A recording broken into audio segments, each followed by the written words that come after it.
The billionaire walked in, briefcase in hand, expecting silence, until he heard laughter. His paralyzed daughter, who hadn't smiled in months, was in the middle of the grand living room, dancing. In the arms of the janitor. Her legs weren't moving, but her joy was real. For the first time since the accident, her eyes sparkled. But the billionaire's face froze. He didn't know whether to scream, cry, or fall to his knees. Nicholas Kane's mansion stood like a monument to power, tall, silent, surrounded by iron gates and silence. The kind of silence that screams. Inside, no laughter echoed. No warmth lived in the corners of that glass and marble fortress. Only routine. And rules. Especially around his daughter, Elena. 12 years old. Paralyzed from the waist down since the crash that killed her mother. The driver had survived, Nicholas. But Elena hadn't walked since that night. And she hadn't danced since her mom died. Nicholas was a man built by tragedy. Once vibrant and charming, now everything about him had been ironed flat, his voice, his clothes, his soul. His billion-dollar empire, KaneTech Industries, ran on clockwork and fear. His staff learned quickly, don't ask questions. Don't make noise. And never, ever, touch his daughter. Elena had nurses, therapists, tutors. Everything money could buy. But not what she needed most, time, attention, affection. Nicholas believed in results. Feelings were loose ends that he hired a new cleaner last month. Part-time, background check clear, didn't speak unless spoken to. A man named Marcus Bell. No resume to brag about. Just a soft voice, eyes that had seen pain, and a work ethic like he owed someone something. No one knew he was living out of his car. Nicholas had never spoken more than 2 words to him. But Elena had. The first time she saw Marcus, he was wiping down the railing near her room. She was watching old home videos on her tablet. Her legs tucked in her chair, silent. Her mother dancing in the background of the video. Laughing. Twirling. Alive. Marcus peeked. Just once. And something in his expression shifted. He didn't just glance at the screen. He understood it. That kind of pain only recognized its own. You like dancing? He asked gently. She hesitated. Nodded once. My mom taught me, she whispered. I bet you were good. He smiled, then looked down, realizing he was breaking rule number 1, don't engage. He apologized and started to walk away. She said I used to fly when I danced. That sentence stopped him. Over the next few days, Marcus never tried to start a conversation. But Elena did. She asked about his favorite music. She laughed at his bad moonwalk attempt near the elevator. For the first time in months, she talked. The mansion had felt like a tomb. Now it had a heartbeat again, just faint, just enough. Then one afternoon, everything changed. Nicholas came home early. He had fired a board member that morning. The meeting had been brutal, emotions high. He drove straight from the office, needing silence. Space. He didn't warn the house staff. He walked into his own home, expecting vacuum hums and polished banisters. Instead, he heard laughter. A strange sound. His daughter's laugh. He walked toward the sound, confused. In the grand hall, where chandeliers hung like frozen fireworks, he saw something that made his breath stop. Marcus, his cleaner, was holding his daughter. Not holding like a nurse, or a therapist. No, he was dancing with her. Her arms around his shoulders, legs dangling but safe. He turned gently in circles, humming to a tune from the speaker on the table. A soft jazz number, her favorite. Her head was thrown back, eyes shut, smiling. Glowing. The wheelchair sat nearby, untouched. Nicholas's world stopped. He stepped forward, his shoes clicking loud on the marble. Marcus froze mid-turn. Elena's smile faded. Put her down, Nicholas said, voice flat. Sir, I said put her down. Marcus gently lowered Elena into her chair. She looked at her father, confused. Her hands still warm from the dance. His expression was unreadable, stone. "You're fired," Nicholas said. Elena gasped. "Dad, no. He wasn't." "I said go," Nicholas repeated, not even looking at Marcus. The cleaner didn't argue. He simply nodded. Elena's face crumpled. "Why would you do that? He's the only one who treats me like I'm not broken." Nicholas turned away. "You could have been hurt." "No, I was happy. Can't you tell the difference anymore?" He didn't answer. He left the room and shut the door behind him. Behind the thick wooden door, Nicholas finally exhaled. His hands were shaking, because for a split second, he saw his wife in that moment. In his daughter. The joy. The light. And it hurt too much. He thought he was protecting her, but in truth, he was protecting himself. That night, Elena didn't eat dinner. She didn't answer her nurse.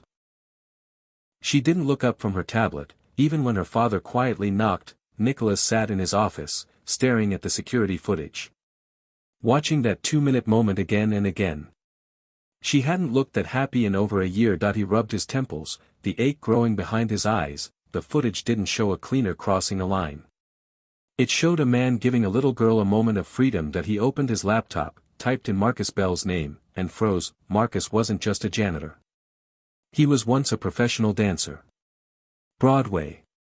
Then LA. But a spinal injury during a show ended everything. His wife left. His career collapsed. He took whatever work he could get. He cleaned bathrooms while listening to music on earbuds, remembering what joy felt like. And today, for the first time in years, he danced again, with a little girl who forgot what joy felt like. Nicholas closed the laptop, and for the first time in a long time, he felt ashamed. Marcus walked out of the Kane estate slowly, shoulders tense, throat dry. The gates shut behind him with a hiss. He didn't look back. Inside his car, an old, sun-faded Honda parked a few blocks down. He sat quietly, staring at the dashboard. No tears. Just silence. The kind of silence that weighs down your chest like stone. He had been fired for dancing, but not just dancing, giving someone a moment of joy. A moment neither of them thought they'd ever feel again. He didn't blame the billionaire. Men like Nicholas Kane didn't live in the same world as everyone else. They breathed different air. Felt emotions on delay, if at all, but Marcus had seen something in Elena's eyes today. Something real. Something worth losing a job over. He leaned back, closed his eyes, and remembered what it felt like to move freely. The way her laugh had lifted the weight off his own heart. He hadn't danced since his injury. His own legs didn't move like they used to. But when he danced with her, held her up, spun her slow, he forgot, they both forgot. Inside the mansion, Elena wasn't speaking. Not to her nurse. Not to her tutor. Not even to her father. She refused her dinner. She refused her bath. She sat in her chair, staring at the speaker that still rested near the fireplace, the one Marcus had connected to his phone. Nicholas stood in the doorway that night, watching her. Something in his chest twisted. Guilt didn't come easy to him. But this wasn't guilt. It was grief. And fear. He cleared his throat. "Elena." She didn't turn. "I didn't mean to upset you." Still nothing. That he stepped closer. "I thought he was, taking advantage." "You don't know anything about him," she said without looking. "Or me." That stopped him. "You're right," he said quietly. "I don't." The next morning, Nicholas didn't go to work. For the first time in over a year, he cancelled his meetings, closed his laptop, and got in his car without telling his assistant where he was going. He drove to the cleaning agency. The one that had placed Marcus. "I need his file," he told the front desk. "Sir, that's confidential."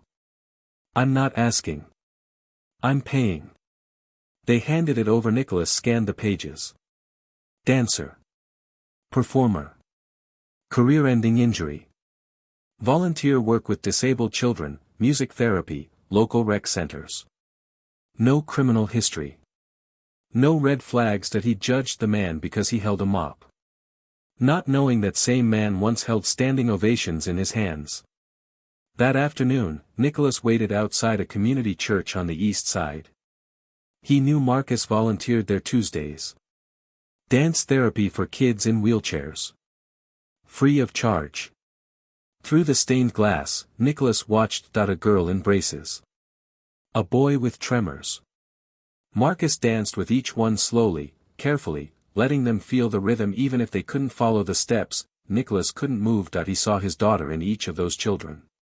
And he saw something else in Marcus, grace. That he waited until the session ended. Marcus walked out, surprised to see the billionaire standing by the gate. Mr. Kane. Nicholas straightened his coat. You gave my daughter something I haven't been able to in a year. Marcus didn't say anything. Nicholas sighed. I was wrong. I judged you. She needed a moment of joy, Marcus said. We both did. Nicholas nodded. Come back. I'm not a janitor, Marcus said gently. Not anymore. I know. Nicholas hesitated. Then said something he'd never said to anyone, teach me. Marcus blinked. Excuse me? My daughter. I don't know how to connect with her anymore. Everything I do pushes her further away. I want to help her feel alive again. Not just safe. Alive. Will you help me do that? Marcus looked at the man. Not the billionaire. The father underneath. I'll do it, he said. But not as staff. As a partner. Nicholas extended his hand. Deal. The next week, the Kane mansion changed. Elena wheeled herself into the ballroom to find not just Marcus, but her father. In sweatpants. Are you lost? She asked, one eyebrow raised. I'm here for dance lessons, Nicholas said. She blinked. You don't dance. I didn't used to. Marcus turned on the music. A slow swing number. Elena giggled as her father tried a simple step. And tripped hard. Marcus held back a laugh. It's a start. Over the next few weeks, it became a ritual. Every Tuesday and Thursday, Marcus came over, not to clean, but to move. With Nicholas. With Elena. With joy they used belts and harnesses and creative chairs to lift Elena safely. Marcus taught her how to lead with her shoulders. How to twirl with her arms. How to feel the dance, even if her legs didn't join. She smiled more. Laughed harder, and Nicholas, he started to feel again. Late one night, after a session, Nicholas sat beside Marcus on the patio. You know, Nicholas said, I thought I was saving her. You were just surviving, Marcus replied. That's not the same thing. Nicholas looked at the stars. Do you regret leaving the stage? I thought I lost everything, Marcus said. But I found something better. When you dance for applause, it ends. But when you dance for connection, that stays. Nicholas nodded. I owe you everything. Marcus shrugged. Then keep dancing. Months later, Nicholas made an announcement. KaneTech Industries would be opening a new division, a national adaptive arts program, fully funded, offering dance and movement therapy for children with disabilities. Guess who was heading it? Marcus Bell, Director of Movement and Joy. The press went wild. Photos of Elena, smiling, dancing with her father and Marcus, spread across headlines, but none of them captured what mattered most. What really changed everything. That IT wasn't the money. Or the company. That IT was a broken billionaire who learned to move again, and a cleaner who never stopped believing in rhythm, even when the world silenced his steps.